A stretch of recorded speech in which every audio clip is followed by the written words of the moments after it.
Ndërkohë që për të gjithë pjesën tjetër, unë do thosha që është shumë e rëndësishme të vetëdijsohet e gjithë industria e turizmit që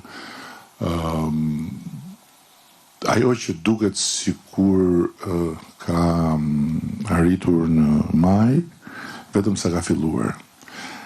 Potenciali i Shqipërisë është i jashtëzakonshëm, është ende shumë i pashfrytzuar dhe mundësia që Shqipëria të nxjerrë shumë më tepër të ardhura nga turizmi shumë e madhe, dhe kur them të nxjerrë shumë më tepër të ardhur nga turizmi, nuk kam parasysh që të vinë këtu 35 milion turistë, sepse nuk na duhen. Ne nuk na duhet të bëhemi një destinacion i mbi ngarkuar i turizmit të masës, që është një turizëm që sjell shumë njerëz, por që nuk janë konsumator të lartë. Janë konsumator të ulët, në kuptimin konsumojnë pak. Dhe ne duhet të synojmë ata që konsumojnë shumë. Dhe agroturizmat mund të bëhen si thosh transformuesit edhe në këtë drejtim, duke rritur cilësinë e shërbimit në radhë parë, duke mbajtur një ekuilibër me çmimet e dyta. Shumë kush në industrinë e turizmit sot në Shqipëri nuk e kupton, të paktën po të shohësh listën e çmimeve. Nuk është se unë po ju vën diskutim me inteligjencën, po të shikosh listën e çmimeve në shumë pika në Shqipëri, duke filluar nga Vlora që është fenomen në këtë rast,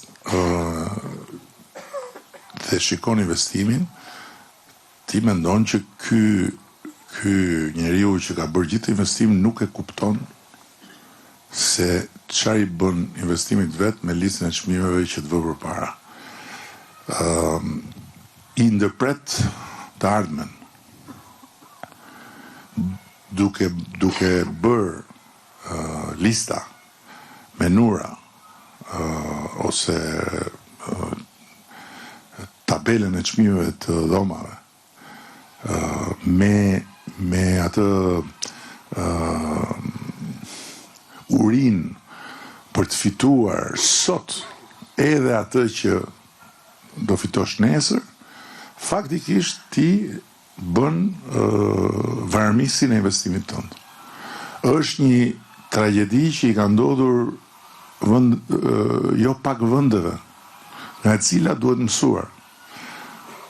Nëse ti investon në një restorant me kasht, edhe se ke problem shumë që ke investuar, ti mund ta bësh të lojë. Edhe fiton ç'ke për të fituar sot, edhe nesër dhe pas nesër, pastaj kur të vjen më njeri, e lë kashtën aty dhe ikën. Po nëse ti bën investime me miliona euro, me 10 miliona euro, për hotele, për agroturizma, dhe je i vetëdijshëm që këto investime duan shumë para në fillim, dhe pastaj atë kthimin e kanë të ngadalë po të qëndrueshëm, atëherë ti duhet mendosh strategjikisht që ta marrësh mbrapsht atë që ke investuar dhe të fitosh mbi atë që ke investuar hap pas hapi, pas hapi, pas hapi. Në momentin që njerëzit, turistët, vinë në një destinacion me furi se zbulojnë dhe pastaj fillojnë dhe largohen të pakënaqur nga raporti cilësi shërbimi, çmim, dhe nga raporti ofertë, kapaciteti i ofertës, sa ata nuk vinë në Shqipëri sot në një vend ku shpenzohet jashtëzakonisht shumë. Ata vinë në Shqipëri se thonë ka akoma çmime të arsyeshme. Atëherë ato vende juve merrni me të punë, mund t'i kërkoni, mund t'i shikoni në botën e internetit, kthehen në larg qoftë Varreza. Nuk vjen më njeri.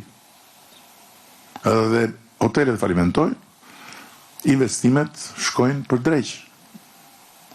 Dhe të rikuperosh atë goditje reputacioni që i bën vetes, duhen shumë vite dhe ka vende, ka pika që nuk është kthyer më gjëja, sepse dalin destinacione tjera, etj. Pra në këtë pikë duhet me qenë shumë kujdesshëm. Dhe duhet me qenë strategjik, jo për popullin, se unë e di që kur zgjodhëm kapitalizmin, zgjodhëm një sistem ku kush do të fitojë edhe më shumë, por për veten, për interesin tuaj. Dhe fundit që do predikoj këtu është kultura e shërbimit. Është buzëqeshje, është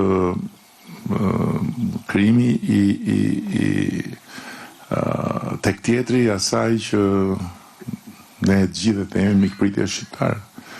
Nëse klienti vjen dhe gjen një ekip që buzëqesh dhe që është i gatshëm ta dëgjojë me durime dhe me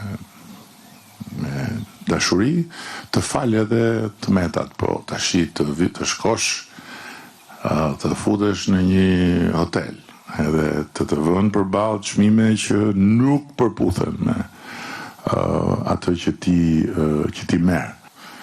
Këto kisha unë, natyrisht që nuk kemi ardhur këtu që t'ju mbajmë fjalime për televizor dhe t'ikim, kështu që ndjehuni të lirë të merrni fjalën. Këtu janë edhe ministrat që mbulojnë përkatësisht turizmin në përgjithësi dhe paketën e maleve veçanti bashkë me të tjera gjëra që kanë bënë me pushtetin vendor. Dhe patjetër që dhe ata do të thonë fjalën e tyre.